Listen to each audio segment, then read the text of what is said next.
Welcome to Progressive Snapshot Overview, your full, easy guide for 2025. In 60 seconds, we'll explain what progressive snapshots are and why they matter. A progressive snapshot captures incremental system states to speed diagnostics and rollbacks.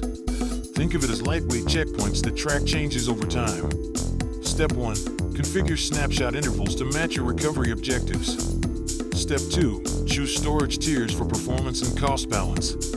Step 3. Enable incremental writes to minimize bandwidth and storage. Step 4. Tag snapshots with meaningful metadata for easy search. Visualize lineage. Each snapshot links to its predecessors for quick tracing. Security tip. Encrypt snapshots and restrict access with role policies. Best practice. Automate pruning rules and monitor retention metrics. Key takeaways. Configure intervals, enable increments, secure and automate. Visit the docs to learn more.